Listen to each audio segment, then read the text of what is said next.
Shabbat shalom, everybody. This week's Torah portion is anybody? Tetze. Yeah. All right. And so anybody, what does it mean when you go out? And so we're going to jump into that. But we're going to open in prayer first, and also lift up Eddie and Tammy as they're battling, and of course Joe and their family and everything that's going on over there. Brother. So we're going to save some of that for ministry later on as well, because I want to get into the Torah portion. Not to cut anybody off, not trying to be rude. Please forgive me for that if you think I'm like, oh, no, but specifically because I want to see people rise up in complete healing. So Father, we just come before you right now in the name of Yeshua, and we just lift up this day to you. We thank you for the Shabbat. We thank you for the rest. We want it fully, not just to have the day of Shabbat, but the rest of Shabbat. Yes. And so, Father, allow us just to enter into your presence, to hear from you, to hear your voice, to hear what you're saying to us, to Father, to be inspired by you, to be encouraged by you, to be strengthened as we've gathered together and we're having this fellowship and these midrashes and the discussions and just all of these things that we find ourselves strengthened because we're encouraged by one another, but also because we're in your presence.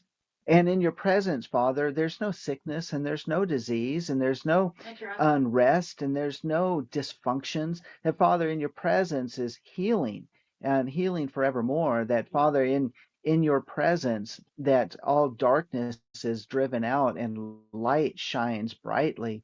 That, Father, that all elements of dis-ease cannot stand, because, Father, in you is just the process of life, and life that continues to flow out abundantly.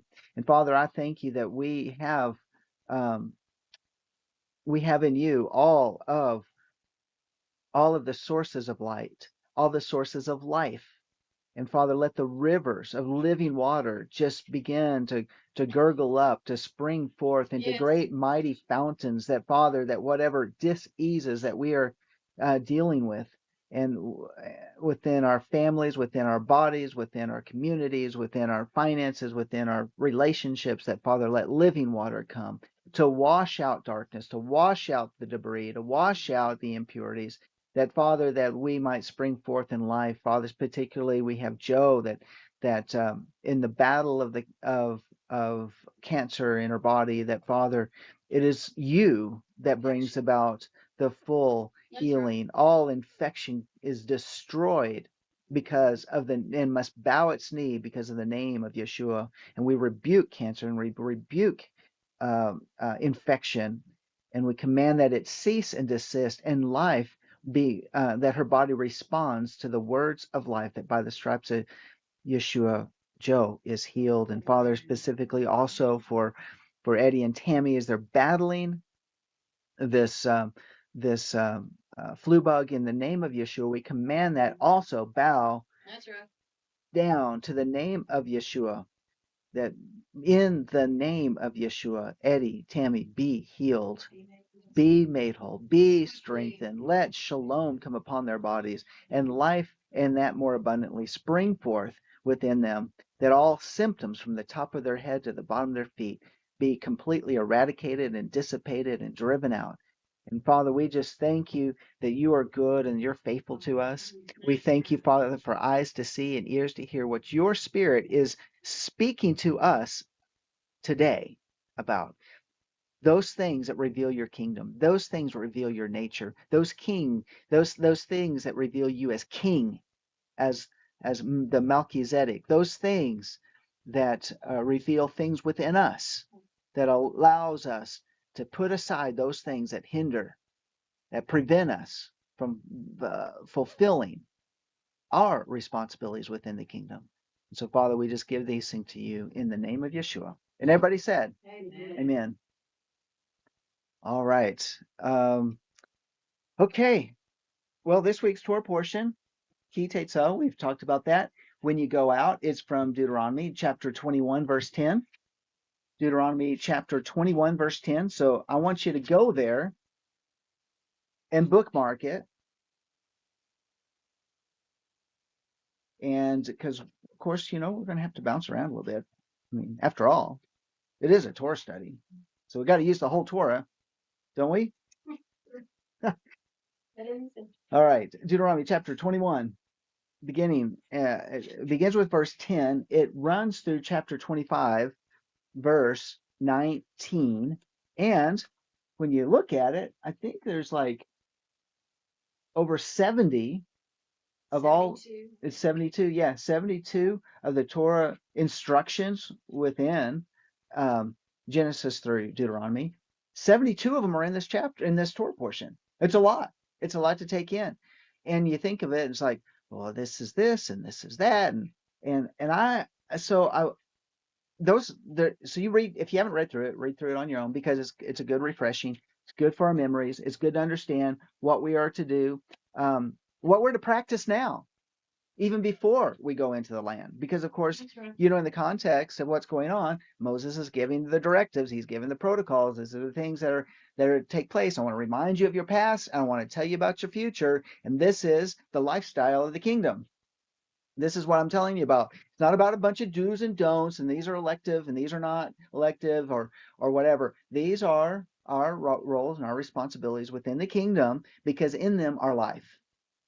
This is what I want to tell you. I want you to love me, so I'm going to tell you my love language. And don't try to come up with some other rules of things, the way to love me. This is how you love me.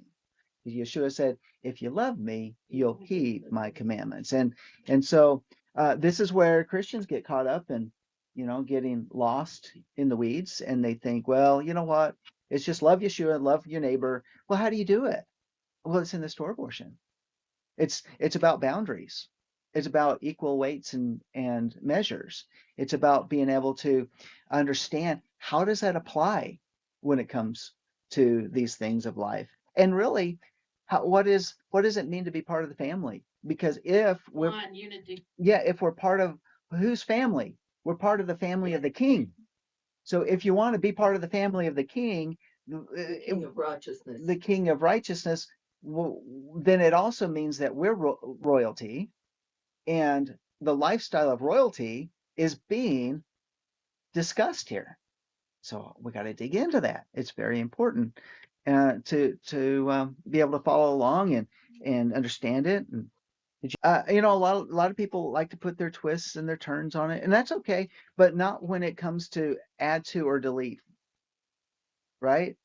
We want to take away from it, and we don't want to add to it. We just want to take it as it is. And so, I know that this is a lot of this, that's very elementary, but maybe someone is jumping in for the first few minutes of our Torah portion before they jump into the next streamcast somewhere that they're listening to, and they're like, you know what?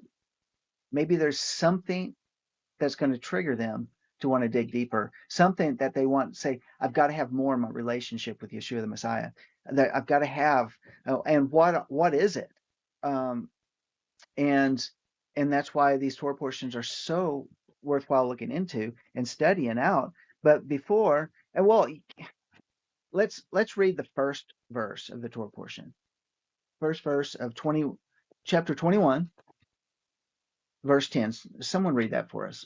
When thou goest forth to war against thine enemies, and Yehovah thy Elohim hath delivered them into thine hands, and thou hast taken them captive. Okay, so the first thing that it talks about is what? When you go out. And so we're, saying if. It's not if, it's when. And you might even say, I think another proper translation of that word is because you go out. But what is the next phrase? When you go out, for what? For what reason do you go out? For war. Okay. So now, if this is like an introduction to everything else that's to follow, then everything else is to follow is that there's a battle. And there's a battle for our souls. There's a battle that wants to keep us from doing one particular word that can sum up this entire Torah portion. And that one particular word is separation. The battle is to keep us from being separated. The battle is to not separate us out of the riffraff, or the culture, or the way man wants to do it. The battle is for us to go always to the tree of the knowledge of good and evil, because it and as opposed to going to the tree of life. This is the laws of separation. The laws of separation, those things that are battling for our soul. What does the enemy want to do? He's battling to destroy us. If he can divide us, he will destroy us. Yep. If he can cause us to be duplicitous, if he can cause us to be um, uh, dual-hearted, dual-minded, if we're always battling, if this or that, how do I handle this? If we are double-minded, then he's won, because he's breaking us down step by step, step by step. And so all of these various Torah instructions is, can he separate us? Can he separate us from one another? Can he separate us from our relationships? Can he separate us in our faith, in our practices, in what we do? Can he even cause us to say, a little here, a little there doesn't really matter? Can we push the boundary stones just a little bit more? No. Is there, or should we keep those boundary stones in place? And and it has to do with equally, that which is equally yoked or unequally yoked. Yeah. You can say relationships, marriage. What about equally yoked fiber? Equally yoked between a donkey and an ox. What about the mixing or the interbreeding of animals like that? Yeah. What happens? No, there's the law of separation for all of these things that govern all these things. And why? It's for life. And Beryl says boundaries are a firewall of protection, and who is the teacher, and what is it obedience? Yeah. Excellent points. So these, when you really take a look at it, this is about spiritual warfare, because these are the things about the battle of the soul, the battle of the mind, the battle of our affections. I was kind of interesting, because I was reading one commentary, about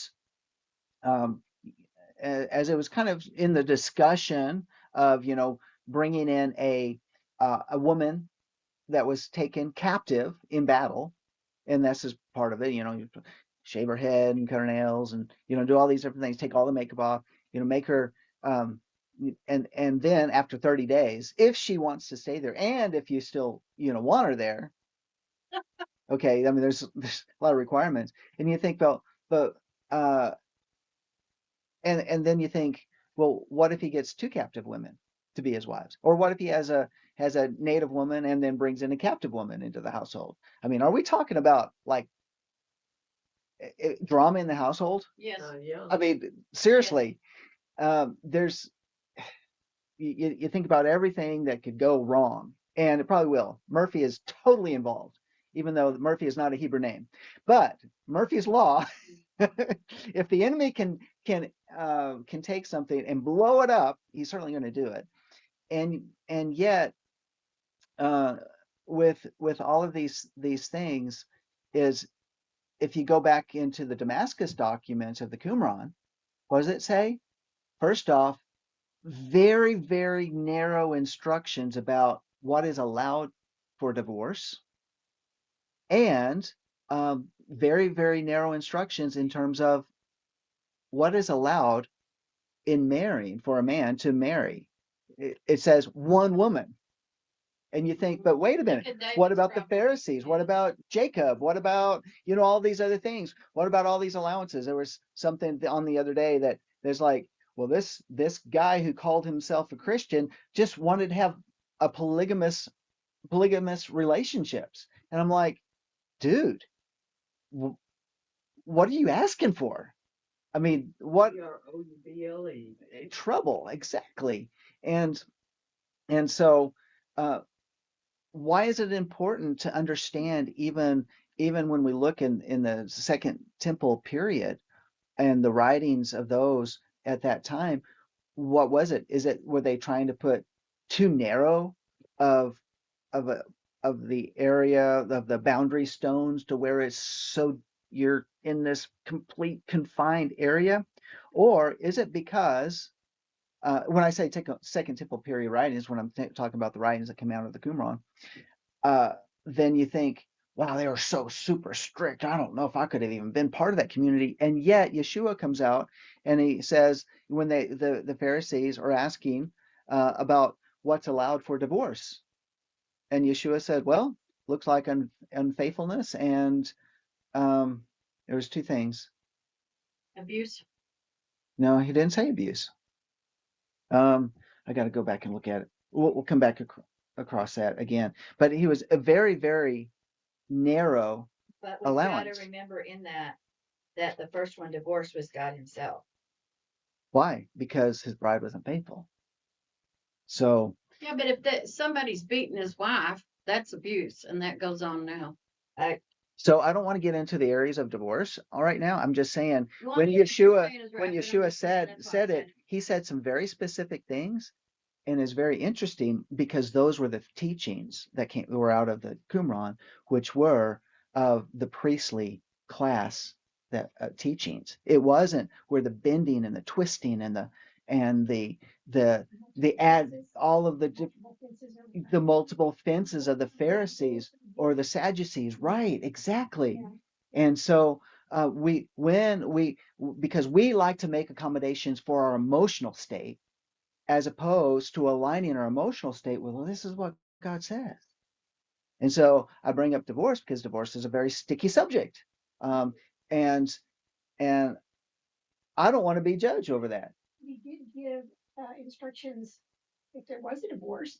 Mm-hmm. So you need to remember to follow those instructions. If you do that. Yeah. And yeah, that whole question of divorce and remarriage and all that sort of stuff. Yeah, And he's pretty specific, and it's in here if you go back. Anyway.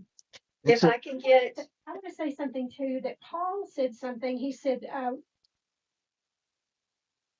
this may be just totally out, and I'm so sorry if I get this off, but he says, wives, you are to be obedient to your husbands, okay? Because he is the household, but I think people forget that Paul had instruction for the husband that the husband is supposed to love the wife as Yeshua. And so, I don't know why I wanted to say that. I just wanted to say that. well, yeah. So husbands should not be treating her as loves her, mm-hmm. like you're saying, with these instructions, and treat her appropriately, then there shouldn't really need to be a divorce. Well, a woman is built as a responder. A woman responds. The man pursues. The man does that. And I just as if I can get my drive in, hopefully it will come in, the one that has all my messages on it that's broken. When it comes in, I have a wonderful sermon on divorce and remarriage. I don't know if you remember that. It's been so long. I remember you doing it, but I couldn't. Well, if it doesn't, I need to repreach it. In fact, I looked at it, updating it a few days ago. But I have a wonderful message on divorce and remarriage, and it's very freeing and very good because let's face it, most of society has experienced that as themselves or as a child. Or as a family member. My family. Yes. I would think that'd be very good. I can't wait to get that. Well, that's good. If a man is to love a woman as himself, like he loves himself, it says that too. And Yeshua, you can't honor somebody that, of course, there's a lot of different aspects of this, but it's hard to honor somebody that doesn't respect you and honors you. And that's the problem, because and that's the issue of being unequally yoked. That's the problem. Yes. Because two can be equally yoked when they're married, equally yoked because they're both non-believers. And then what happens when someone becomes a believer and all of a sudden their spiritual life is taking them in another direction, and because this person over here is spiritually dead and life is springing forth, and all of a sudden, what do? We have an unbelieving husband, unbelieving wife. But like I said, I didn't really want to get into this whole discussion about divorce, and because it can really take us off track. But many of us have experienced divorce, and some for right reasons, some for not right reasons. You might say some for because selfish reasons. I mean, but I'm not trying to lay down judgment. I'm just saying praise y'all for the blood of Yeshua. Yeah. That's all I could say. And and I don't, and so people's circumstances where they are now, people's circumstances where they've been. The key thing is like, okay, let's pick up the pieces now. And um, and so there's, yeah, I mean, Bob put a comment in there. The issue is it's very difficult to be unequally yoked. And It's difficult not to be unequally yoked. Yeah. right. Yes. And where, for example, I think about Jerry and Twyla, Sandy's parents, and where Twyla basically had to, as she would study on her own, but she kind of put that whole spiritual life on hold until that time came where Our public one. our public one, right? Until that time came when Jerry finally came on board. She always was able to go to church, always. So that she always had. But what happened when Jerry came on board? It was like then it was all in, and then we saw Jerry come to life, and even though he wasn't publicly completely expressive about that faith, he was like, what would be the best way to say it? He was All in. there was a strength in that faith. In fact, he went through this process, and I was really kind of surprised when I learned about this, but where he incorporated going to church, and then it was like it's not enough. And then we saw him go, and then he started wanting to go. Actually, he went to another a spirit-filled congregation, and That's what he was because doing he before wanted, he passed away. yeah, he wanted more. There was something about the relationship, and he was taking the steps like we all have, and which was really, really awesome. And I, uh, it's one of those things like we didn't. When you think about it, oh, I wish there was so much more of his life that he could have experienced these things. So, but that's kind of like all of us. Like, oh, it's just cut off. Well, guess what? It's just all accelerated. Now he's in the presence of Yeshua, and everything's accelerating. And in Yes, terms, he got in there just like my son got in there, back in there then. yeah, Yeah. exactly. And Daddy did. Daddy could, even when he wasn't serving Yah, he could quote the Bible probably better than anybody here. That's good. But in 1998, he rededicated his life. So Mm-hmm. they had from 1998 till 2014 of him living. That's quite a while. Yeah, so it was a blessing. So in this Torah portion, when you go through all the different these instructions of separation, let me give you a kind of like in a capsule of what these are, and maybe and then I want to jump over into Ezekiel, but I want to give you these ideas, and then we're going to look at what Yahweh through the prophet Ezekiel told the sons of Zadok. So that we have these different ones, the laws of separation. I'm going to use the word laws. Think about Torah. Maybe I should use Torah because it means instruction, but it also means law. It also means commandments. So the Torah of separation. What about capital punishment? One who kills another is subject to capital punishment. But it's not just one who kills another. Back in these early days, there were many reasons for capital punishment. So what's it do? We have a person that's causing a problem, and there's capital punishment, like a son who is of age, who is a problem, not only in the family but in the community. And what's it said? He's to be separated from them by death. So then we have like the in the laws or the Torah of separation, protection of property, boundary stones. Okay, so this is but it's not just boundary stones. It's about what happens if you lose? What if your ox gets out? Well, if a neighbor sees your ox walking around, then go get it and bring it back to your neighbor. Because it's the protection of property. We want to not just protect our own property, like we're grateful for the Second Amendment here in the United States to protect our own property, but what about protecting someone else's property? Because you want to make sure if their dog gets loose and is missing, you see their dog, we'll take it back to them. You're protecting their property. So because that mutual community care for one another is the expression of love. And what about the laws of separation, or the Torah of separation for what we wear? Like, do men wear certain things and women wear certain things? Yes. It's very important. We don't want even in our appearance to appear to be like another, right? What about in terms of contamination? The Torah of separation for contamination. We're talking people, buildings, clothing. We're talking about fibers and threads. We're talking about lifestyle, friendships. We're talking about who are we hanging with, what type of influence is being brought into our lives. What about honoring Yahweh? Do we allow things within our lives to contaminate our relationship with Yah? And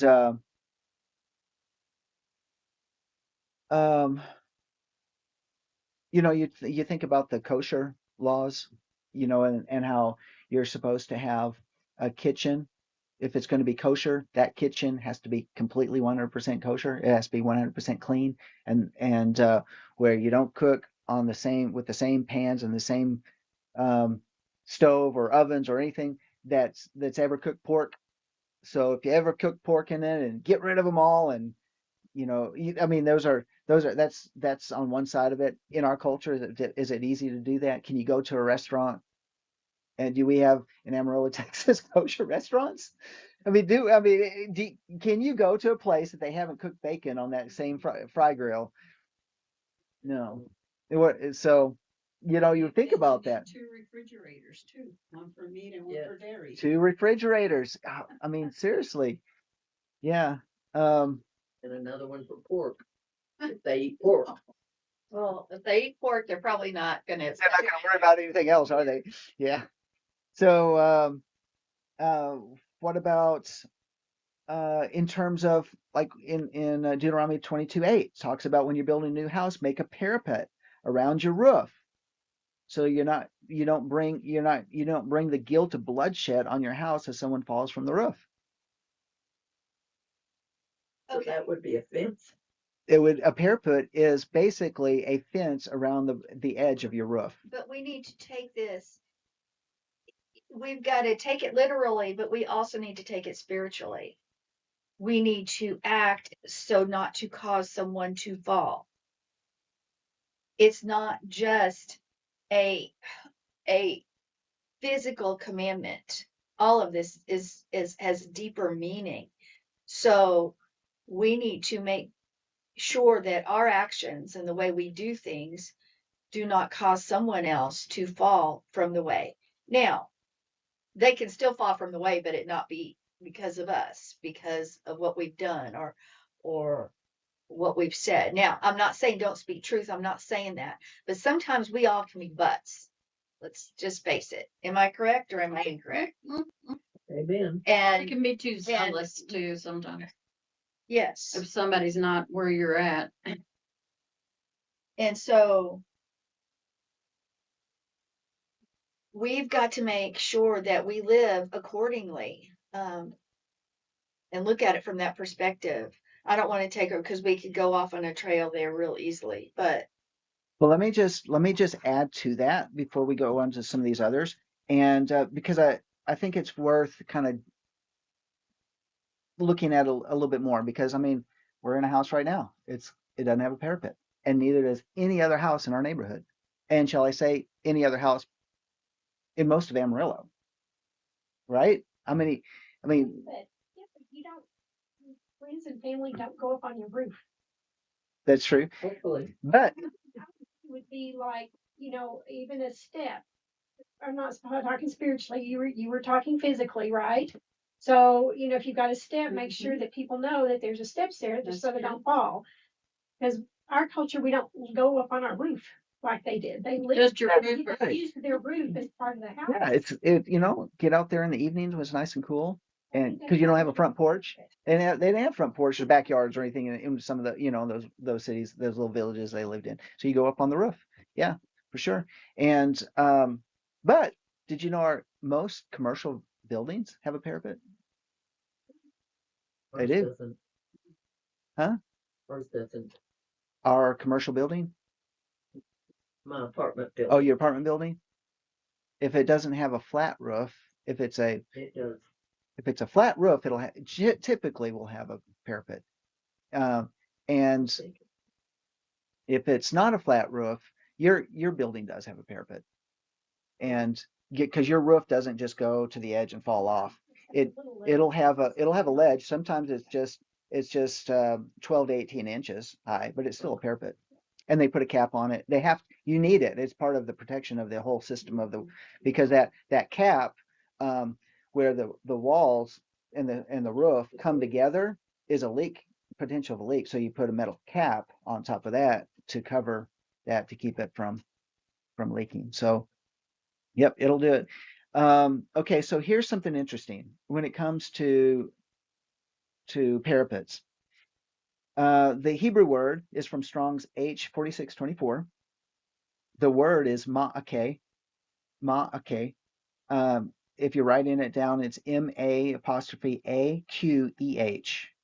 And it means to press, a place of pressing as one leans on it, a wall that is placed around the roof, as this place was occupied because of its coolness in the summer. In the Oxford Dictionary, it describes a parapet as meaning a battlement, a high defense, and/or a breastwork. Further, it expresses a defense of earth or stone, a defense. Notice how they use the word fence, a defense of earth or stone to cover troops from the enemy's observation and fire, a low wall or barrier placed at the edge of a platform, balcony, or roof, or along the sides of a bridge, pier, or quay, etc., to prevent people from falling over. A roof can be synonymous, get this, with crown or head. A roof can be synonymous with crown or head. We're told the mercy seat on the ark and the showbread table both had borders or many parapets called miskaret. That's Strong's H4526. The Hebrew meaning of border, rim, or fortress. Part of the high priest's garment is a turban with a mitre wrapped around his head like a border, saying, Holy unto Yahweh. Parapet is mentioned in Ephesians 6:17 and Isaiah 59:17 as the helmet of salvation.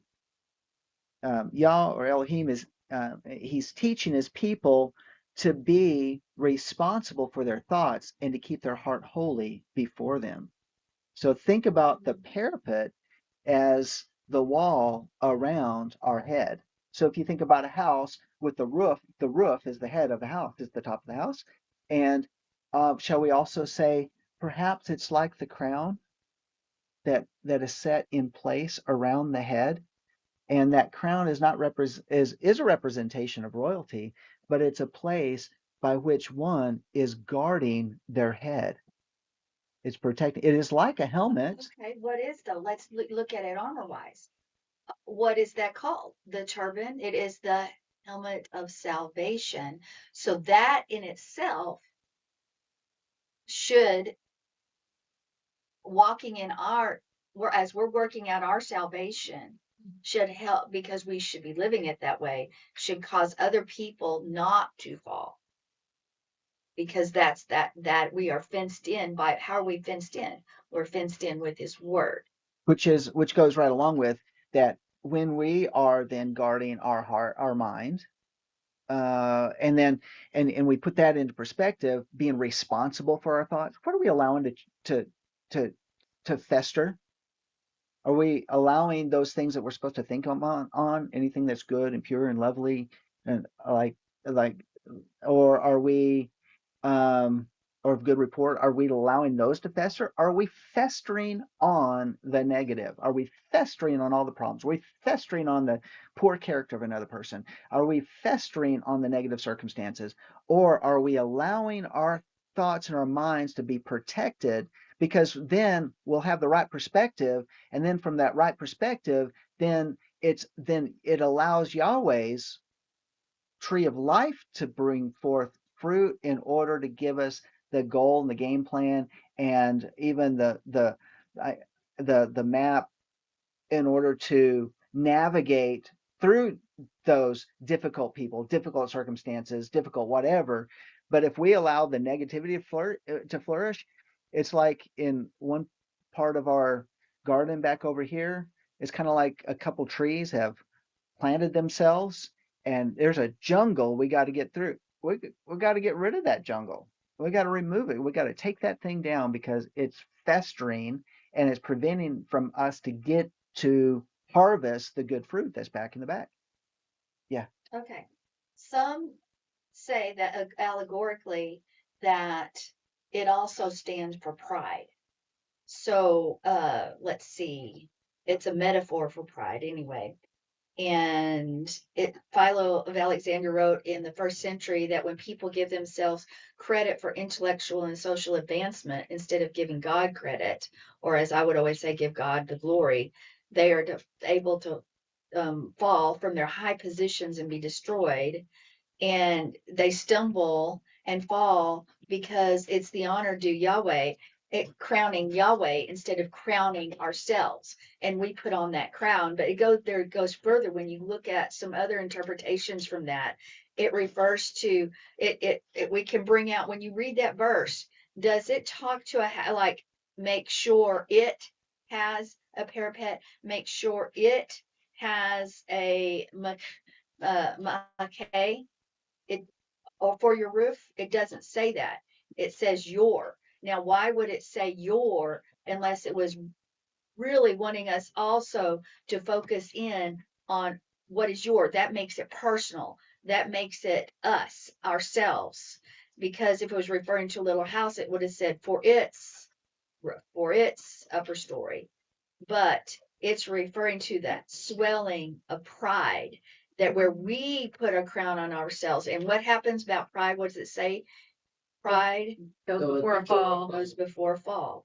So we cannot let our head get turned by pride, even though we might have all this Torah knowledge or Bible knowledge, but it will mess us up.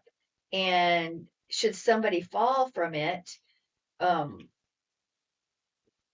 could be on us, but also it would cause us to fall. We can find that inner meaning,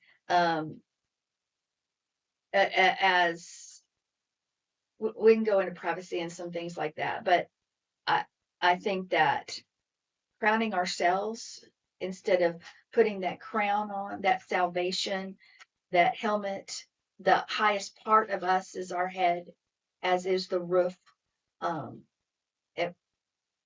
think that, we can go there for a lot longer, but When you submit and move your pride out of the way, he can work then. If you're trying to be God and with people and things that come in your path, and it's a learning process, but you have to move out of the way so he can do what he needs to do.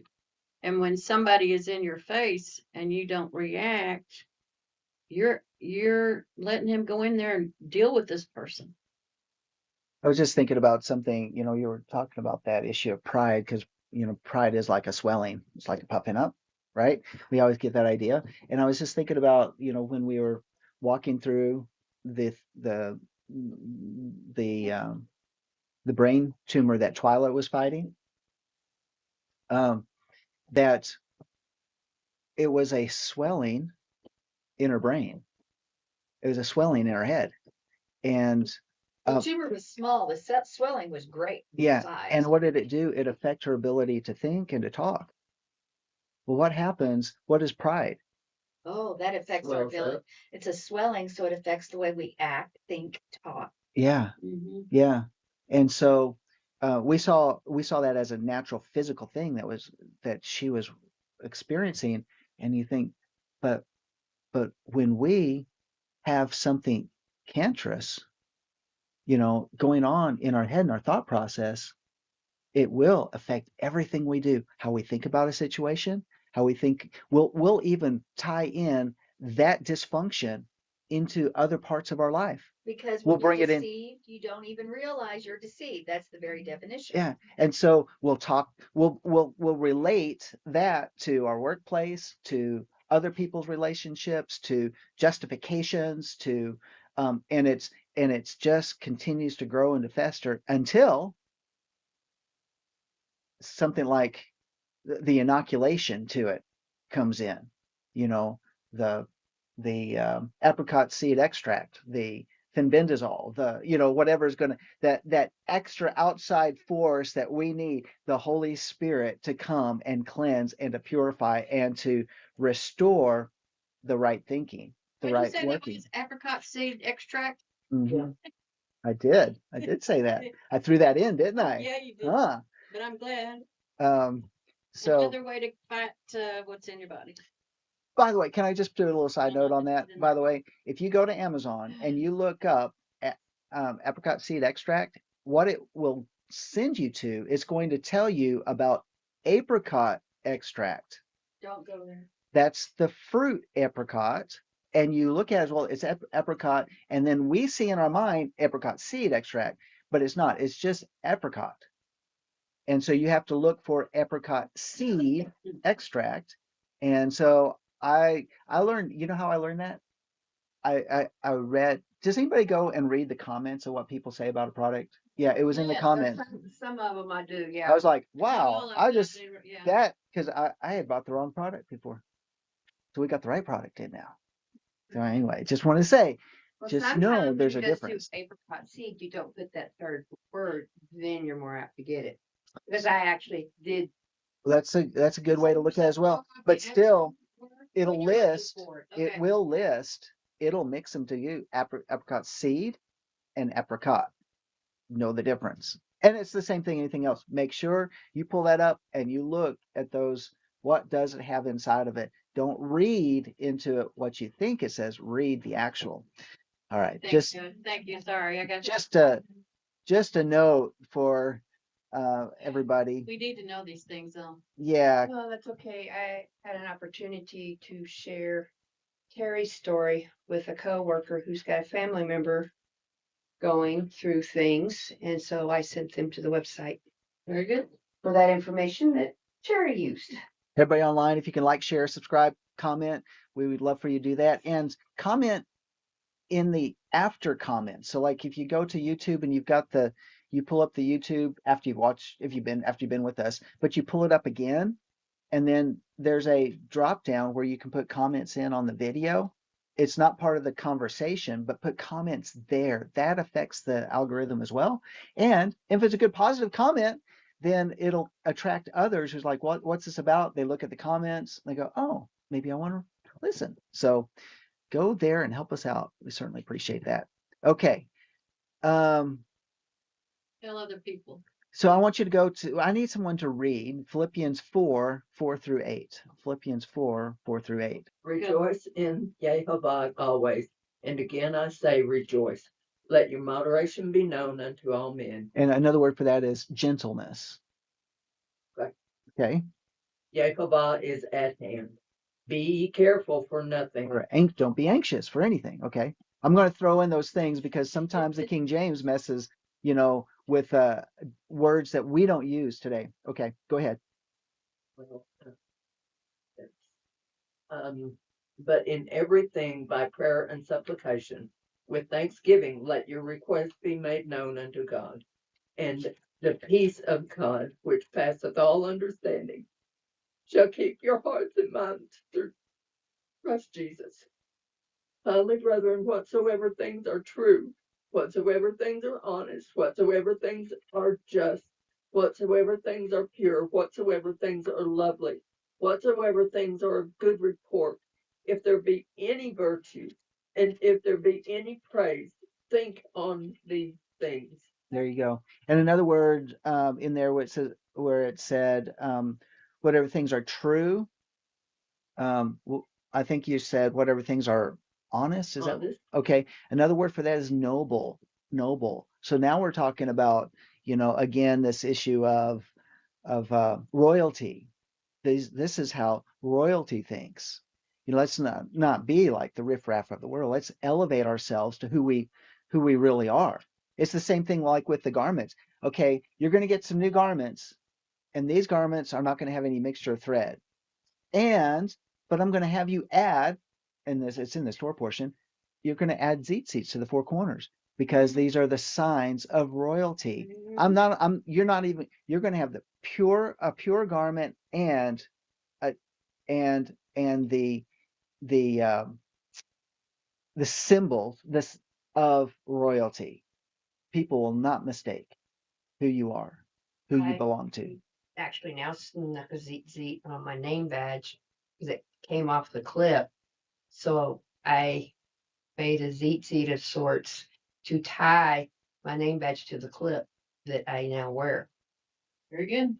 So all of these different things, when we're talking about this whole idea of the parapet of the mind, that's where this whole discussion was coming from. This guardian, this protection, the crown, the priestly turban, the helmet of salvation, all of these different things. It says, okay, here's the practical way. Is it true? Is it honest? Is it noble? Is it just? Is it pure, lovely, of good report? If there's any virtue, any praiseworthiness, then you meditate on those things. If it does not meet those requirements, a lot of people say, well, I don't like this Torah portion. It's got a lot of do's and don'ts. Well, guess what? Philippians chapter 4 through 8 just has a whole bunch of do's and don'ts. It just didn't list the don'ts. It says these are the things you do. So anything that is not part of that list, then just cut them off. Because it's going to affect, it's a growth. It's going to puff up. It's going to affect your speech and your behavior and your ability to understand and to be able to have the ability to discern. And because otherwise it clouds everything. Mm-hmm. It clouds everything. All right. So Look up the hymn. So this is why I wanted to pause a little bit on that. It was worth kind of like jumping in, kind of digging into it a little bit more. We're talking about all these different laws of separation. We mentioned this earlier, the Torah of separation about the unequal yoking. We did mention that. And the unequal yoking, it's not just about relationships. What about our food? We've talked about GMO foods a lot at Life of Worship. And processed food, not processed foods. What are we? How do we discern? Are we getting hybrid or non-hybrid? I mean, how many people eat seedless watermelons? Try not to. I mean, that's the whole nutrients of the watermelon is in the seed. The other stuff is good, but it's in the seed. Those are the stuff that we spit out. I don't know how many years of eating watermelons that I left the seed on the plate. We have contests to spit the seeds, right? The big ones actually spit well. That's true. The big ones. Now I chew every seed. I want everything out. I also thought they might grow in you, so I never ate them. Now just eat them. Yeah, that's right. I was told growing up if I ate them now. I'd eat them. If I ate an apple seed, I might grow a tree in me. How many times you can? We always heard growing up from family members is if you eat the seed, whatever that seed came from is what's going to grow in you. And you know what? Well, it wouldn't actually grow in you, but I thought it might pollute. Do you know what's in apple seeds? B17. The same thing that's in apricot seeds. True. It is true. It's got Cyanide. Yeah. But through that thing that you taught us, it's a different cyanide. It's just off a little bit, so it's not poisonous. So it's not toxic. So in other words, you can eat any seed you want, right? What? I got that. I think. Isn't that Terry, true, we Pastor? it's from what we've talked about many times in the past. Yeah. It's just I can't direct you to it. You just have to go back and research B17. But It might have been the truth about cancer too.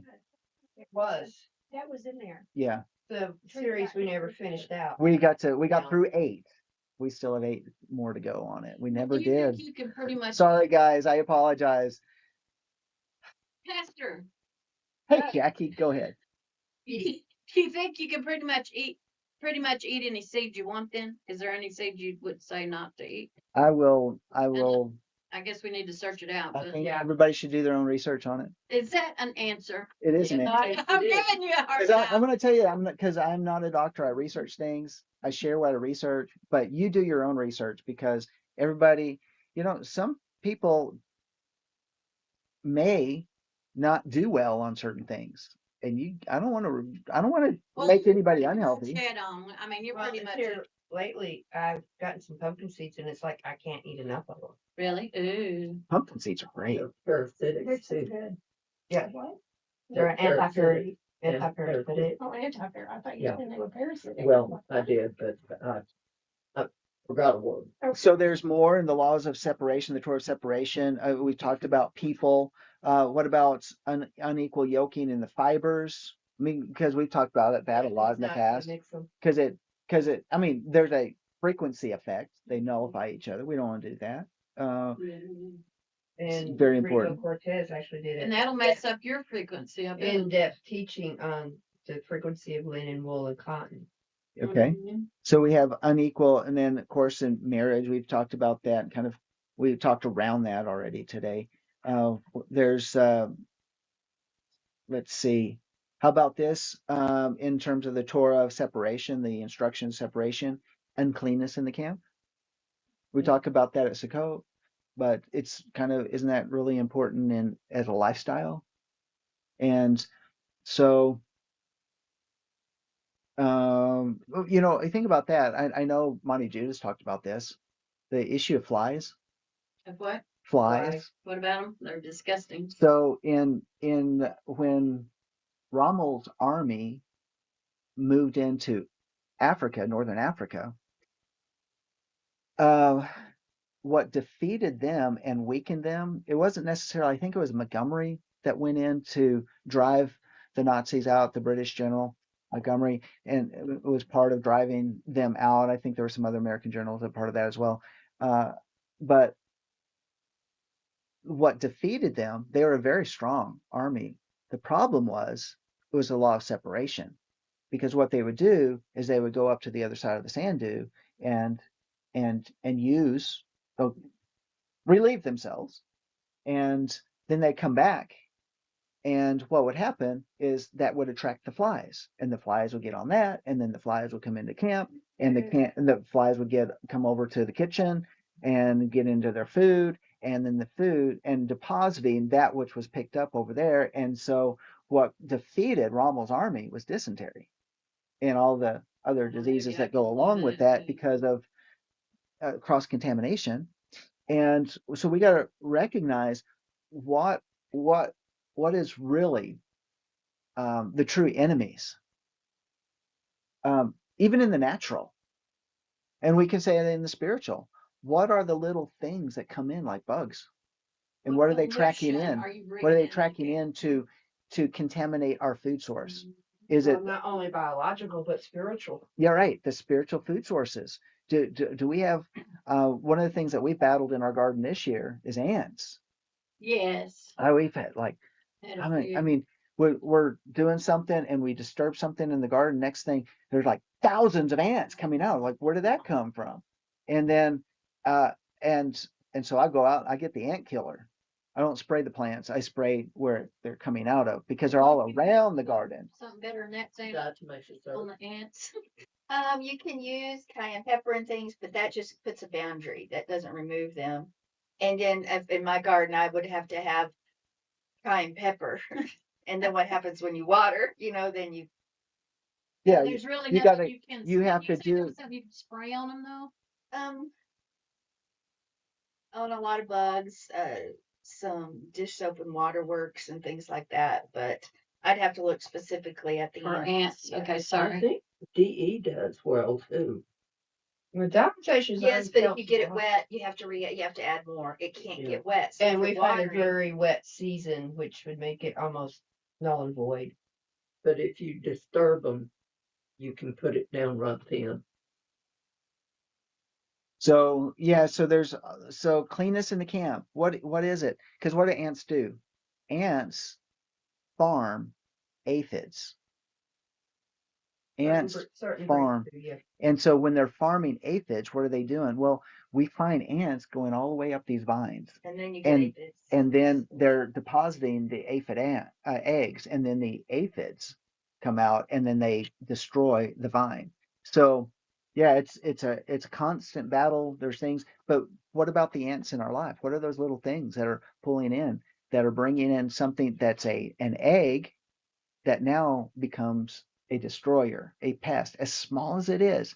It'll eat at us. It'll eat away at us. Um, and so we have to be ready Diligent. Yeah. and diligent. We know about water purification. We know about picking up our garbage and throwing it in the proper place. We don't want our garbage laying around at Sukkot, because we don't want all the raccoons coming in and thinking it's time to eat and then get into our other regular food, right? We want to make sure it's clean and everything's in the right receptacle, and they can't get into it because they'll just be discouraged and go somewhere else. Go to somebody else's. What about cleanness and hygiene, personal hygiene? Very important. I don't think we need to talk too much about, but do you realize that did you know that deodorant or lack thereof causes separation? Just saying. I'm just saying. It does. And there's some in the health. It's an application. Well, It's an application about cleanness in the camp, right? well, sometimes even what Bathing is very important. sometimes what you eat can do that. Can. Yeah, I'll give an example. Garlic. Oh my goodness, my husband, when he has garlic, especially a lot of it, I remember the first time I was spending time around him, he was working at the place he worked, and he's always working, but some reason I was with him the next day, and I said, he wasn't breathing on me or anything. It was coming out of his pores. And I was like, what? How much garlic did you? Well, I just had a salad or something at work. And I was like, and it's not like that anymore, but Garlic back with then. lettuce. So yeah, and yeah, I mean, seriously, I had been fasting, and yeah, and so then a coworker had come into town, and I was the boss, and so we went to lunch, and I had a Caesar salad. That's all I had. I had a Caesar salad, and the garlic emitted through my pores because everything had been purified within me. So anyway, that's the way it is. Just know, if someone is drinking a concoction of onion and garlic juice together, guess what? When they're in the room, just saying, it causes, but it's not about uncleanness, but it does cause separation. No, okay, we're going to move on from that. But what happens? Oh, wait, Tammy and Eddie said, joke, that goes back to your conversation about hair pits. Parapet. Parapet. Parapet. You get it? We got it. Yeah, we got it. Yeah. That one's worthy of my ex. Yeah. He would actually say something like that. So, and was fun. Bob said in here, deodorant contains aluminum and other toxins. Now, keep in mind, it's the antiperspirants that have the aluminum and But other. you need to sweat. You shouldn't. Yeah. Make a So yeah, so you can get natural. They have a good You one. can at get What home. I'm saying, do not buy antiperspirant, because No. that is a way to get rid of toxins, and you block that. That will mess you up. Well, I get deodorant. I make sure there's no aluminum. Yeah, exactly. Health store has it. Why? Because without separating ourselves from those type of contaminants, then what's it do? It separates us from our health. Okay, laws of separation. They work both directions. In the Torah of separation about the certificate of divorce, that's, there's some discussion about that. Oh, this is where Yeshua had mentioned, I knew I had it in my notes somewhere, except for sexual immorality and marries another commits adultery. Whoever marries her who is divorced commits adultery. So I think there was another place where he mentioned bestiality too. yeah. So how about the Torah of separation in regards to not to oppress your hired servant, the poor or the needy, because they're aliens and remember where you came from. So don't, because they'll cry out against you. Don't oppress the widow or the orphan, that type of thing. Because if they cry out against you, guess what? You're in trouble. Because this is divine judgment will come. And what about even like Deuteronomy 24:16? Fathers shall not be put to death for their children, nor shall the children be put to death for their fathers. A person shall be put to death for his own sin. And we certainly don't want to cause any of our children to stumble or cause anyone to stumble. Because in essence, that is a type of oppression. Because if we're causing someone to stumble, then what are we doing? We're advocating a law of the kingdom of darkness. Laws of separation, the kinsman redeemer. So we've talked about that a lot in the past, but the king, where, for example, Boaz went and married Ruth, and why? Because the closest relative did not want to marry her after her husband died. So he married her, and Yeshua. She humbled herself too. Yeah, she did, and so Yeshua is our kinsman and redeemer as well. So, all right. So those are all within these laws of separation, and in this Torah portion, when we look at that and we balance it all out, you think, wow, that's really interesting. I want us to go over to Ezekiel chapter 43. So I want you to go to Ezekiel chapter 43, beginning with verse 6 for you that are on electronic Bibles. I still like my paper Bible. Mine ran out. I did in the car. 43 what? Six. And can I get someone to read verses 6 through 12? 6 through 12. I will. Okay, go ahead. I heard someone speaking to me from the house, and a man was standing by me. He said, "Human being, this is a place for my throne, the place for the soles of my feet, where I live among the people of Israel forever. The house of Israel, both they and their kings, will never again defile my holy name by their prostitution, by burying their corpses of their kings in high places, their high places, by their prostitution, by in high places, door frames with only a common wall between me and them. Yes, they defile my holy name by the disgusting practices they committed, which is why I destroyed them in my anger. So now they should put their prostitution at a distance and the corpses of their kings far away from me. Then I will live among them forever." Keep going through verse 12. Oh, sorry. "You, human being, describe this house to the house of Israel, so that they will be ashamed of their crimes, and let them measure accurately. If they become ashamed of all that they have done, show them the elevation and plan of the house, its exits and entrances, all its details and decorations, all of its specifications, its design, and its Torah. Sketch it from them to see, so they can observe the entire designs with its specifications and carry them out. This is Torah for the house. The whole surrounding area of the mountaintop will be especially holy. This is Torah for the house." Okay, there's a lot in this passage, but this just summed up a lot of what we've already been talking about. So what's going on here? Ezekiel's getting a message. He's getting a download from a messenger from Yahweh who's standing beside him. And what is it about? It's about the throne. It's about the place where Yahweh puts the soles of his feet. Because why? He wants to dwell with Israel.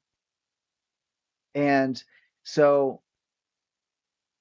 it is about, and it talks about, I cannot be there if these things are there in the house. And then specifically, as it sums up here at the end, he says, verse 10, as for you, son of man, describe the temple to the house of Israel, that they may be ashamed of their iniquities, and let them measure the plan.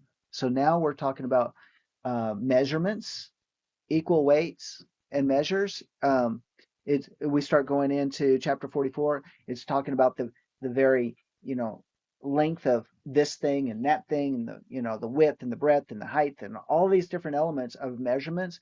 What are we measuring? It's measuring out the temple. It's measuring, but wait a minute.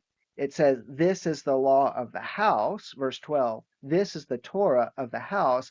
Its entire area on the top of the mountain all around shall be most holy. Behold, this is the Torah of the house. What are we talking about? Parapets.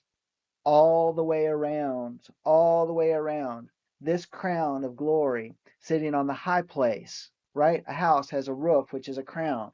It's the top, it's the head, it's the turban, it's the priestly turban, it's the helmet of salvation. It's what protects the rest of the house so the rest of the house can live. It won't fall apart, anything like that. This is the Torah of the house. I have designed it. It's got its exits and its entrances. But so we're thinking about a physical structure, and we're going into reading about the temple itself. And yet, if we step back and look, we've talked about the temple. The tabernacle is the picture of a body. We have the picture of Yeshua's body, but we have the picture of our body. I want to make a comment on Jackie's version of the Bible. It said human being. I don't like that. I rather it say son of man. Because why? Because it is specifically saying we who inherit, as we are the sons of Adam, sons and daughters of Adam. We are mankind, but we are the ones who have inherited that which Adam messed up on. But it puts us into another category when we come to Yeshua, and we become not just the son of Adam, but become the son of Yeshua, a daughter of Yeshua. The reason it says human being, though, is to include men and women. Okay, right. Okay, and not to be, it's not, when you think about man, it's not being, or son, it's not gender specific. Let's just keep that in mind. We know that. Okay. But some people don't. Because they're stuck. Yeah. Well, in verse 8, when it talks about the thresholds and the doorways, that's referencing the threshold covenant. It definitely is. And the boundary that is set at the threshold. We show it too. The boundaries that he sets are like our mind. We're supposed to set boundaries around it. Yeah, that's the parapet. So that's what I was fixing to say. It's just like the So what is it when it says, as for you, son of man, verse 10, as for you, son of man, describe the temple to the house of Israel, that they may be ashamed of their iniquities, and let them measure the plan. In other words, Israel being a temple, and a temple itself, which is the most holy place on earth, how does the house of Israel measure up to this? How is Israel using unequal weights and measures? Are they measuring are they coming up short? Because the structure of the individual becomes the structure of the nation, and the structure of the nation needs to represent what the structure of the temple is. Yeah. And so it says that they may be ashamed of their iniquities. In other words, what did they allow across that threshold? What did they, the doors are for entrance and for exits. What are they pushing out, and what are they bringing in? Right? The Lord is meticulous in his ways, because he wants to show us there's disarray in this. If you are not meticulous, if you not set your values, if you do not have a goal and morals and integrity, and things are going to get in disarray whoever you're around. It's the same with the temple. But he sets an example. You have to relate it kind of to your. Let's jump forward to chapter 44, verse 15. On Ezekiel. In Ezekiel, yeah. Say it again, I'm sorry. Ezekiel 44, verse 15. So this is putting some more context to what we're looking at. And where it says, but the Levitical priests, the sons of Zadok, who kept charge of my sanctuary when the sons of Israel went astray from me, shall come near to me to minister to me, and they shall stand before me to offer the fat and the blood, declares Yahweh Elohim. They shall enter my sanctuary. They shall come near to my table to minister to me and keep my charge. What an honor. Okay, what an honor that is. And then let's jump down to, because it talks about some of the things that they're supposed to wear and who they're supposed to marry, what they're supposed to drink or not drink when they come into the inner court. But verse 23, it says, moreover, they shall teach my people the difference between the holy and the profane, and cause them to discern between the unclean and the clean. And in a dispute, they shall take their stand to judge. They shall judge it according to my ordinances. They shall also keep my laws and my statutes in all my appointed feasts and sanctify my Sabbaths. So when we go back and we think about what this Torah portion is telling us about, it's telling us this thing about how do we discern, how do we judge, how do we know what is defiling the house. If it's defiling a person, it's defiling the family. If it's defiling the family, it's defiling the community. If it's defiling the community, it's defiling the nation. And because it spreads, it's cancerous. And so you go back to the laws of capital punishment, the laws of separation regarding capital punishment. What was the whole purpose of it? It was to give an example to show what will happen to keep people from repeating what that person did. It's definitely an example, and it cuts off something that's like gangrene, because if you don't cut it off, if you don't stop the gangrene, then you're going to cut off the limb. Yeah. Because it'll kill that entire appendage, whatever it is. Maybe you can catch it before it goes any further, so you don't have to lose an appendage, right? We don't want to lose anybody. No. And why is it that even one of the things that we, when we're looking at, why is it that when we as a congregation and as a community of believers, why is it that when we talk about these truths, and these are eternal truths, they're perpetual, then why is it that we find that there's parts of our body that like to kick and scream and fight and so and not want to participate in this, the it's a distinguished service of royalty. This is the lifestyle of nobility. Why is it? Because the flesh is weak sometimes. And what happens though is people get upset. There's a past. I'll go back to the early on. We had some, I wouldn't say early on, it's kind of, if you look at the life of worship, it's kind of like in the middle area. And we were just simply reading what Torah said about body art, tattoos. And these people said, they were like, they didn't like it and they left. Because we don't read it that way. We don't see it that way. Offense. You're not supposed to put up. But they didn't just leave. They took others with them. And see, that's what happens just when we're reading the word. So if someone then is what happens if a pastor then goes privately with somebody to talk about an issue and that person takes offense? It's the same thing. We've had the same thing happen when we've talked about masonry and the effect of Mhm. what masonry, and it's Hebrew roots person that left and went to another Hebrew roots congregation here in town because you are under bondage and under curse and all Yes. sorts of control under that institution. And That a lot of religion. people who get involved in it, this is coming from someone who has been involved. What you see in the lower levels appears to be innocent, and because they use the actual Bible and everything, but it's when you start getting up in the higher degrees that you begin to see the demonic influence. But we've had some people here that said that even at the lower levels, some of the lower, Yeah, well, I said at the lower levels, it's not as in your face. It's more hidden. Yeah. It's like the star for the ladies' order of the Eastern Star. It's a 5-pointed star, but you don't realize the demonic influence until you look at the way the star is positioned.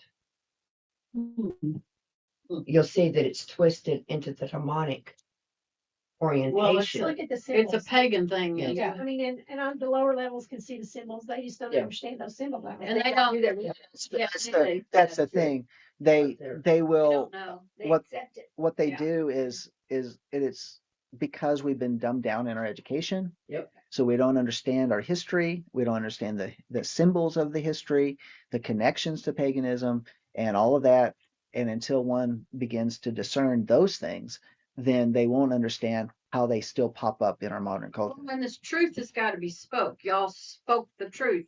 And then maybe from that truth, the Lord will work on them some more. Somewhere down the road, they'll get it. And then they go and, there's a reason that y'all tell, when they leave, that's their problem. The Lord will deal with them. But yours is to teach the truth, and that's what y'all do. Well, I will say that those that left because of the masonry have stuck to the other Hebrew roots congregation because the other one doesn't speak against Yeah, that and teaching. That's why I stay with y'all. And see, and I have, like I said, I have been involved, Yes. but I have left and renounced my membership. Yeah, I know you entirely. have. Yep. The two different we're dumbed down the same way.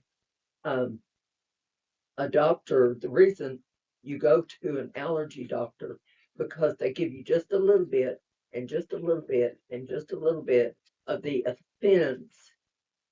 And when you get used to that first little bit, they'll give you a little bit more and then a little bit more. And to treat your allergies. that's not quite so bad.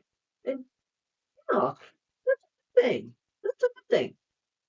But it's that mixture. You have to stop the mixture, and that's what you and John do. You Thank you. stop the mixture. Thank you. You're welcome. Thank you. It's so it's definitely, I mean, it's definitely a challenge. It's definitely a challenge because our heart is that we want people. Well, I mean, I think it's let me just say it this way, and I think and this is where our heart is. The heart of the Father is that everyone prosper and live and be in good health. Isn't that what John Yeah. John 3 talks about? Yeah. And so when we see and we start to see the unfolding of all these different patterns of what brings life, as opposed to what's coming to kill, steal, and destroy, then we want to promote those things that bring health, that bring life, that brings prosperity, and not mix it with a prosperity gospel, or we just like y'all's. He wants us to live life in that more abundantly. Yeah. That's his desire. Well, then what are the enemies of that? And how do we discern between that? And then the thing is, the more we've studied Torah, the more we begin to discern that which is good and that which is evil, that which is causes affliction and pain. And then we look at our culture and we look at our society and we look at all these different things, from the stuff they put in the air, the stuff they put in the water, the stuff that they put in the food, the stuff they want to inject us with. And we think, that's evil. It's wrong. and then here are the side effects, and then we look and like everybody's dealing with this side effect or that side effect or this type of thing, this battle, this dis-ease, this type of, and like, okay, well, how do we get a grip on that? And so the Torah gives us the guidelines, it gives us the outline, and then it beholds us to research. Well, how do we? What did Yah provide? He provided prayer, petition, um, thanksgiving, praise, His word, and He provided us with plants, natural remedies, essential oils, all these different things. How do you battle? Here's a dis-ease. Well, what are some remedies to it? What are these natural remedies? What did y'all provide within it? Though he Because still heals supernaturally. Yeah. so, and I've talked about this. What is the process of healing? Yahweh Rapha, Yahweh Rafeka. So when we think about His name and how He reveals Himself, as you go to a regular doctor, a doctor typically, well, let's an ideal doctor is going to be holistic, and he's going to say, okay, here's where your body is and this is where your body needs to go. Here are the things that are preventing you from getting there, so let's cut those things out of your life, and then here are the things that we need to add to your life in these remedies, and we're going to walk through this process of healing. Isn't that what Yahweh's done? I'm not setting aside supernatural immediate healing, which He does as well. So, because in the process of healing, there are things that we can do that are working within the framework of His creation that He's given us, that and I'll just say it this way: when something is presented before me, I'll do my due diligence to research it out. But sometimes information is downloaded into me. I'll listen to somebody, I'll pick up an article and I'll read, and it's like, that's really interesting. And guess what? Maybe a day, maybe the same day, maybe 2 days later, then a particular thing has presented itself in front of me going, I was just provided with this information and now this thing is presented. Here's I'm going to connect the dots, and here's a way that Yahweh's showing as the great physician. Show you, yeah. Because, like, for example, I wasn't studying or looking for anything about fenbendazole before, and then but information came in front of me about Joe Tippin's testimony, and the next thing I know, here we have Terry dealing with a battle of cancer in her body, and I'm like, what? Let's Terry, I read this, here, research it.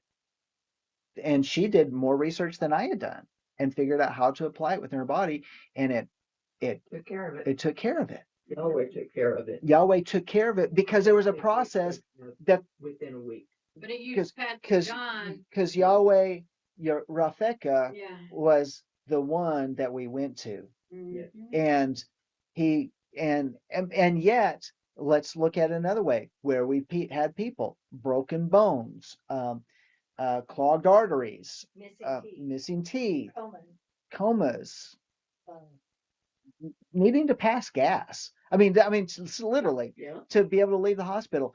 And we see an immediate, suddenly healing because Yahweh Rafeka came through in a supernatural way. So He is the great physician. Let's not limit Him to only the miraculous. Sometimes He downloads information that is needed to help get there.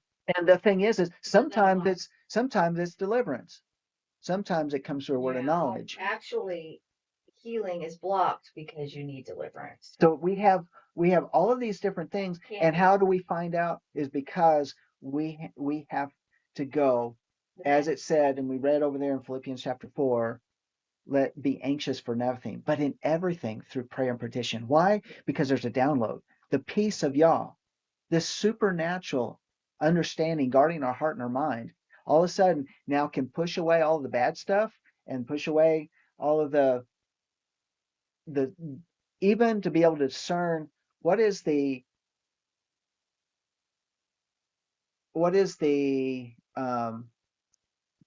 doctor in town, medical doctor saying, I'm not saying that everything they say do is bad, but they sure push a lot of pharmaceuticals and injections to help resolve issues that never resolve anything. No, they manage. They manage, they mask, and so and create create new stuff.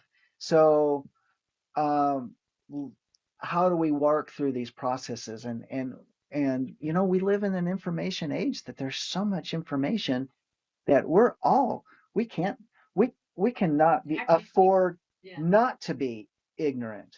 Exactly. Not in But it's hard to keep up with it Not in this- sometimes because there's so much of it.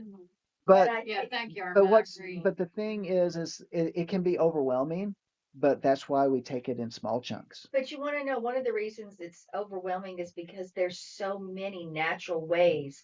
Okay, if we're going to talk about the big C, there are so many natural ways to get rid of it. And so, isn't that amazing that Yahweh didn't just create one path naturally? He created several. So he's like, okay, people, take care of it. Make it a lifestyle. Don't wait till something abnormal comes. Well, of course, I said last week, we've all have cancer cells in our bodies, but our bodies, until they become toxic, are able.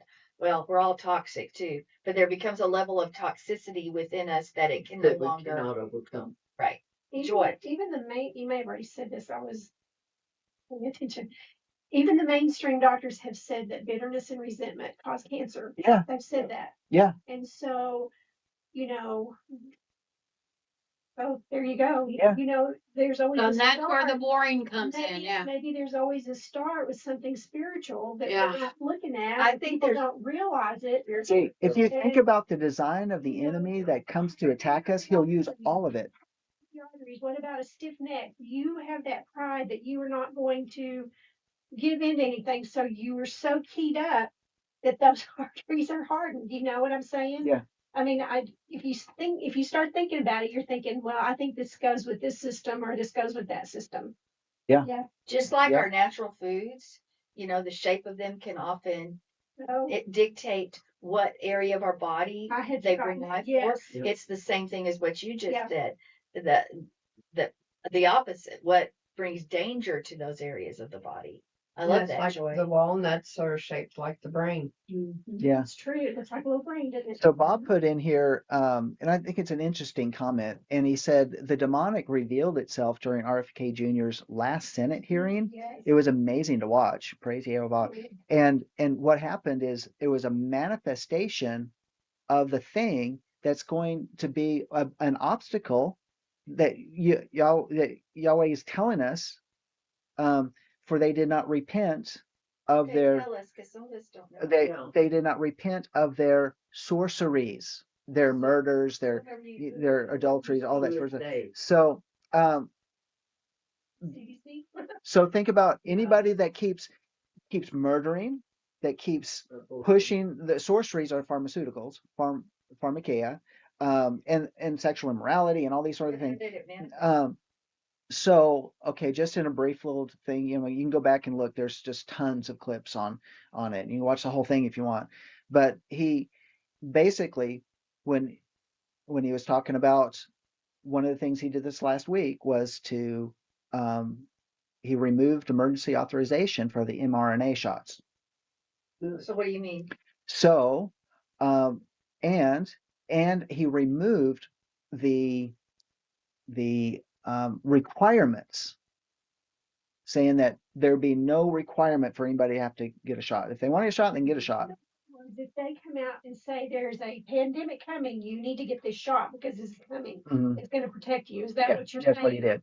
And They FYI, got rid of that. there's also been something passed by him that you can go back.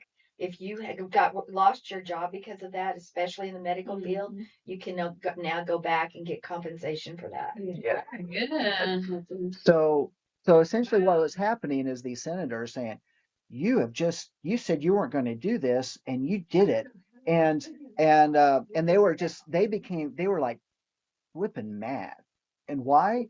Because they've taken hundreds of thousands of dollars from the pharmaceutical companies, and now he just cut off He just cut off a source. And so in order for them to continue to get money from pharmaceuticals, they also had to make big drama about it. And because what's he doing? He says, look, I think we need to investigate. We need to find out why we are sicker now than we were 30 years ago, 40 years ago. I think we need to find out why, because we've been pushing, we've had all these additives to the food, we've had all these injections, we've had all this stuff, environmental things going on, the stuff in the water, and we're getting sicker and sicker and sicker. And now we need to find out why. And he pointed out one senator who said, look, you've been here how many years? And nothing has changed. It's gotten worse. What are you doing to protect the people? And I'm making changes. And the thing is, and the thing is, because he's an attorney, he's doing it judicially. It's taken him 6 months, but one step at a time, he's been laying everything down. So it's away at their wall. it's bulletproof. We just need to pray for his. He's like an attorney that's presenting his case before a jury and saying, I have this layer and this layer and this layer, and now it's bulletproof. And now he's ready to present, here's the things that are causing autism. Here's what we have found in our research. This and this. And so That's going to leave a lot of families with doors open. And you know, so many. And by the way, they also removed that, like chlorine dioxide. They removed the warning threat that was on the CDC website about their FDA website and removed that. Now they need to remove the prison sentence from those that were put in prison for speaking. Yes. Both bottles, because I had heard only the chlorine,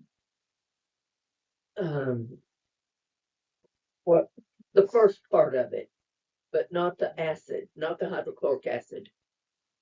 I had heard that the warning was only removed from the chlorine dioxide, but not the hydrochloric acid. Now, I may be wrong. They may have Okay. mentioned. Well, just for the sake of being that we're online, let's everybody do their own research on it. Always. When you combine the two parts together, it creates the chlorine dioxide, which is what is very beneficial to the body.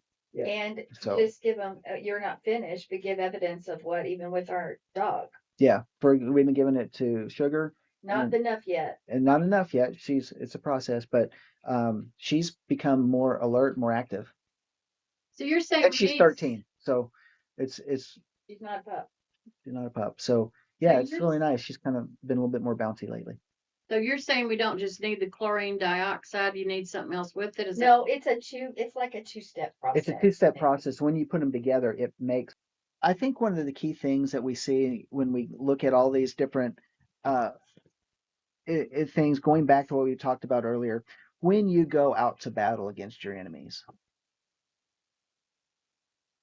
I think that's what it boils down to. I praise y'all that we live in the United States of America, that we have more freedoms than other countries in the world. Our friends up there in Canada, my heart breaks because of the extreme controls and the freedoms that they've lost.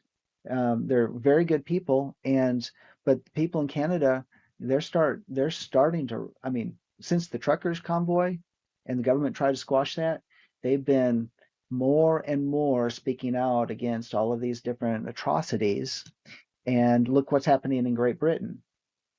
Because what's happening is when people come to realize that honestly, when they're Yah given Torah prescribed freedoms, because this is what these laws of separation are all about. It's about freedom, and that they as the natives of the country being segregated from the privileges, then people innately begin to resent that government and to rise up.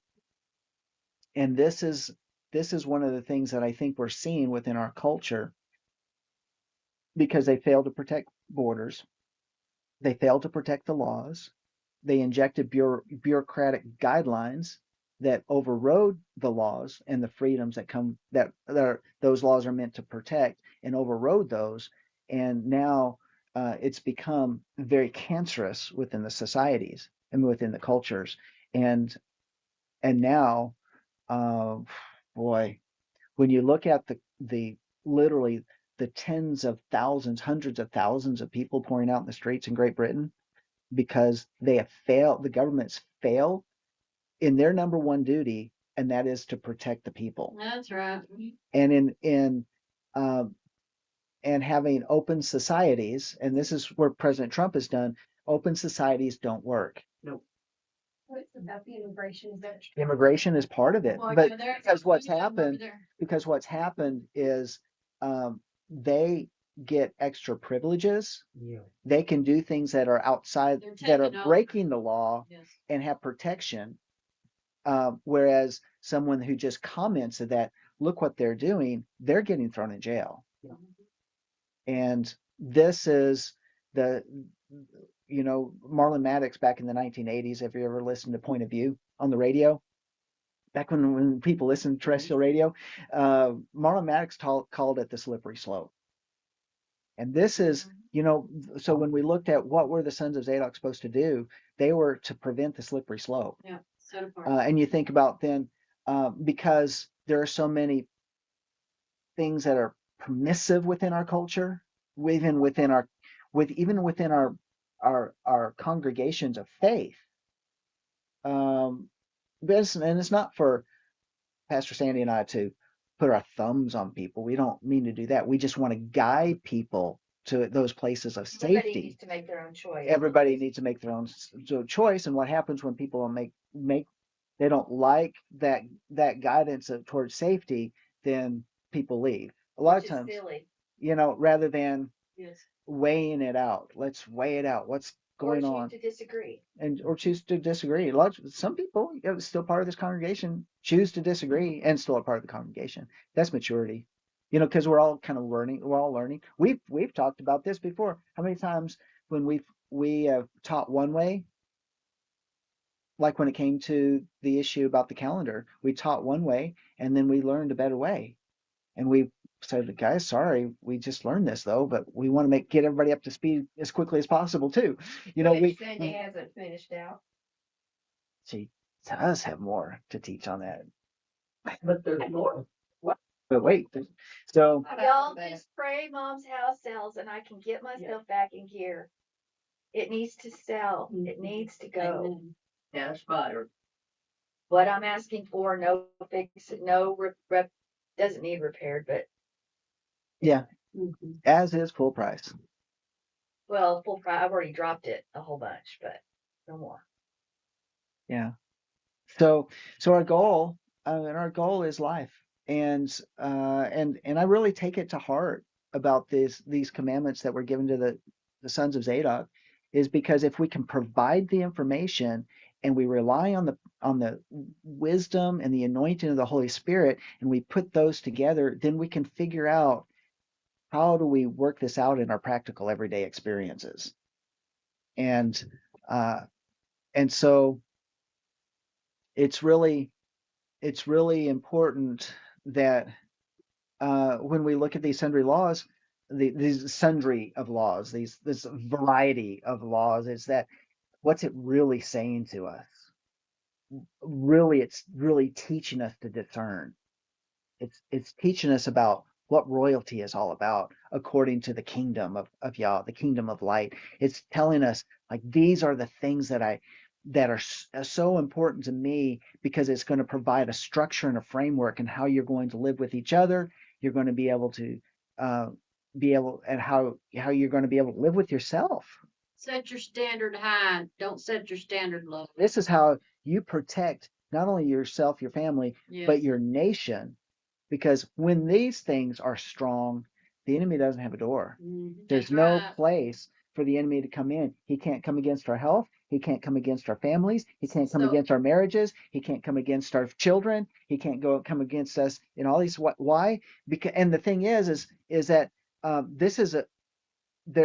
there's joy in the doing. And that's the thing that we got to keep in mind, because if someone has the thought that there's no joy in the doing, then guess what? Then they're listening to the wrong voice, because the joy of the Lord is our strength. Yeah, Jackie. As far as the remnant, in my opinion, the people that got offended, y'all moved them out because they were not ready to take in what they needed to take in. So, that to me, that the Lord just removed these people. We like to look at it, well, they got mad and they left. Their thinking was off.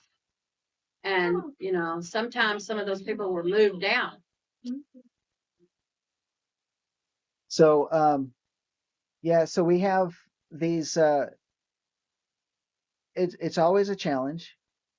And I like what Bob said, we're supposed to midrash and even disagree. We can disagree because what does a discussion do?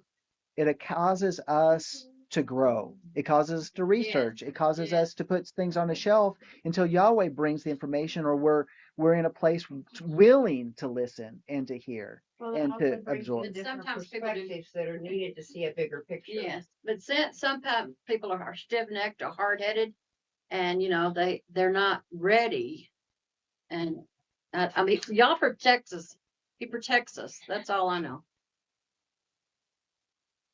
All right. Well, I'm going to leave it at that. We're going to close out just a little bit early. So we want everybody to come back and join us. We'll be back here at 3 p.m. Central Time. So adjust your time zone accordingly, and we're going to have a time of praise and worship, time of ministry, and at that point in time, if you've got prayer requests or anything like that, just you put them in the chat during praise and worship, so that way we can cover those and make sure no one's left out, because we certainly want to do that. We also want to say thank you for those that have been giving online, as well as those who have been giving locally. And I'm going to put this back up. So, and if you haven't had an opportunity to do that, and you're like, well, online you can go and you can use your debit card, credit card, whatever, and you can use that and give, or you can even subscribe. And there's a way to subscribe where you can just do a monthly giving online, or a weekly giving, or however you want to do it, whatever works for you. Or you can go to our website as well and get our mailing address, and you can mail in your gift. So either way, we say thank you very much for making things happen. I just wouldn't paid all of our storage bills. Oh my goodness, this last week. I didn't like doing that. And so that put a dash in the bank account, didn't it? Yeah, so we thank you. You guys are helping us and help take care of those needs, as well as we had to buy office supplies this week, and that was Just as a reminder, it just the storage adds bills up. equal about as much as the rent. It adds up. It just adds up. So I want to say thank you. But with that said, we will see everybody in an hour, and we'll have it broken up in two parts: praise and worship ministry, and then followed by a second stream that'll have a message. We want everybody to be part, and like, share, subscribe. We'll see you next time. Shabbat shalom.